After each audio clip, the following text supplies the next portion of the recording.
کہ جس طریقے سے ہم یہ رسومات کر رہے ہیں. تو یہ معاملہ صرف جس طرح میں نے پہلے کہا تدفین کا نہیں ہے اور کسی اہم ترین شخصیت کی تدفین کا نہیں ہے، بلکہ اس تدفین کے ساتھ آپ نے دنیا بھر کو یہ پیغام بھی دینا ہے. اور پھر تیسرا بڑا معاملہ کہ سڑک کے اوپر آپ نے کتنے لوگوں کو لانا ہے.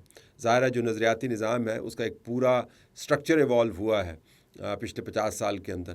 اس سٹرکچر کے ذریعے آپ نے سڑک کے اوپر لوگوں کو لانے کے لیے کوئی آپ کو خاص محنت نہیں کرنی پڑتی ہے. بہت حد تک اس نظام کے ساتھ جڑے ہوئے لوگ جو ہیں وہ از خود سڑکوں کے اوپر آئیں گے. لیکن اس مرتبہ بالخصوص بندوبست یہ کیا جائے گا کہ شہروں کی سڑکیں بھری ہوئی ہوں، آپ کو لاکھوں نہیں کروڑ لوگ نظر آئیں، تاکہ پیغام یہ جائے کہ ایران کی قوم جو ہے وہ اندرونی طور پر ڈیوائیڈڈ نہیں ہے اور وہ یکجہتی کے ساتھ ایک ہی سمت میں دیکھ رہی ہے. اب یہ جو نقطہ ہے اس کے ساتھ چوتھا نقطہ جڑا ہوا ہے جو بہت ہی اہم ہے. جب جنگ شروع نہیں ہوئی تھی تو اس سے پہلے ایران کے اندر نظام کے بارے میں بہت ہی سخت قسم کی دوسری رائے پائی جاتی تھی. لوگ اس کو تنقید کا نشانہ بناتے بھی تھے اور کافی بڑی تعداد میں لوگ موجود تھے. احتجاج بھی ہم نے دیکھے اور پھر یہ بھی کہا جاتا تھا کہ بہت سختی کرتا ہے یہ نظام. کبھی حجاب کے اوپر سختی کرتا ہے، کبھی اخلاقیات کے اوپر سختی کرتا ہے، کبھی خواتین کی پارٹیسپیشن کے اوپر سختی کرتا ہے. اور جو حجاب اور نقاب کی بحث ہے وہ ہمیں بعض اوقات ایسی لگتی تھی کہ جیسے افغانستان کے طالبان کے یہاں پر یہ حجاب اور نقاب کی بحث سے چلتی ہے. لیکن یہاں پر جو ہنگامے ہوئے اور احتجاج ہوئے وہ خونی احتجاج تھے. نظام نے بہت سٹرگل کیا.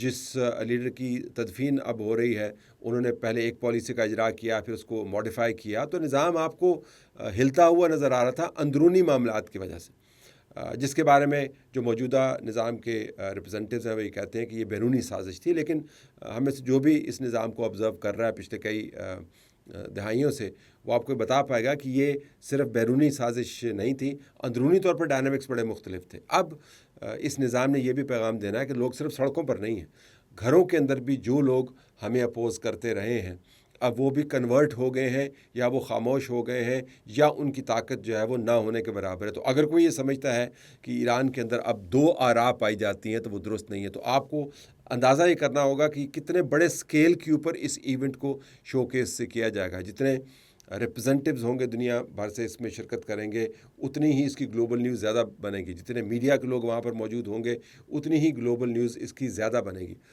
اگر یہ نہ ہوتا، اگر جنگ نہ ہوتی اور قدرتی موت ہوتی علی خامنئی کی، تو اندرونی معاملہ آپ کو لگتا. اب یہ اندرونی معاملہ نہیں ہے. جنگ کے بعد، امن ہونے کے بعد یہ تدفین کی جو تقریب ہے یہ ایک بین الاقوامی ایونٹ میں اس وجہ سے بھی کنورٹ کی جا رہی ہے کہ یہ پیغام واضح انداز سے بتائے کہ ایران کے اندر اب کوئی دوسری رائے نہیں پائی جاتی. اب دوسری رائے پائی جاتی ہے نہیں پائی جاتی اس ماحول میں تو آپ اس کا تعین نہیں کر سکتے، لیکن کم از کم یہ نظام یہی پیغام دینے کی کوشش کرے گا. اور یہ ویسے دلچسپ ہوگا دیکھنا کہ ایران کی تمام قیادت اب آپ کو پبلک میں پہلی مرتبہ نظر آئے گی. تمام قیادت جو مجتبیٰ خامنئی ہیں وہ آئیں گے نہیں آئیں گے یہ سوال میں نے پہلے اٹھا لیا، لیکن جو تمام قیادت ہے آپ کو پبلک میں نظر آئے گی. صرف یہ آپ کو باور کروانے کے لیے کہ یہ کتنی اہم ڈیولپمنٹ ہے. آپ کو یاد ہوگا کہ یہ قیادت جب ایران سے پاکستان آئی تھی اسلام آباد ٹاکس کے لیے تو پاکستان ایئر فورس نے ان کو چھاتا دیا تھا. یہ اپنے جو ملک میں سے اپنے رہائش گاہوں میں سے نکلنے سے پہلے ٹاکس کے تناظر میں پہلے ضمانتیں سیکیور کی گئی تھیں کہ ان کے اوپر اٹیک نہیں ہوں گے، کیونکہ اسرائیل نے بہت ہی مؤثر امریکہ کی مدد کے ساتھ بہت ہی مؤثر لیکن انتہائی غیر قانونی اور غیر اخلاقی اسیسینیشن کی کیمپین شروع کی ہوئی تھی. ان کی بہت بڑی تعداد میں ان کی قیادت کو شہید کیا تھا. تو آپ کو حالات کی تبدیلی کا اگر کوئی پیمانہ لینا ہو تو وہ یہ ہوگا کہ کیسے ایک ایسی قیادت جو اپنے آفسز میں سے اپنے گھروں میں سے نکلنے سے پہلے کسی ملک میں جانے کے لیے دوسرے ملک کی پاکستان کی ایئر فورس کے چھاتے کے نیچے آتی تھی، اب وہ قیادت کیسے کھلے عام کروڑوں لوگوں کی موجودگی میں ایک بہت ہی اہم شخصیت بلکہ دور حاضر کی ایران میں اہم ترین شخصیت کی تدفین میں شرکت کرے گی۔ تو یہ ویڈیوز بڑے اسپیکٹیکولر ہوں گے، لیکن اس کو جاننے کے لیے کتنے اسپیکٹیکولر ہیں آپ کو ان ویڈیوز کی طرف بھی جانا ہوگا کہ جب پاکستان کی ایئر فورس کے طیارے ایران کی قیادت کے طیارے کو اسکارٹ کرتے ہوئے پاکستان کے اندر لائے اور یہاں پر باقاعدہ ایک نظام کے تحت طے کیا گیا کہ کیسے جو اسیسینیشن کی کیمپینز ہیں ان کو آپ نے روکنا ہوگا، ورنہ ٹاکس آگے نہیں بڑھ سکتی۔ تو یہ تبدیلی آئی ہے اور اس تبدیلی کو جو ٹریگر کرنے والا ہے، چلانے والا ہے، وہ پاکستان ہے۔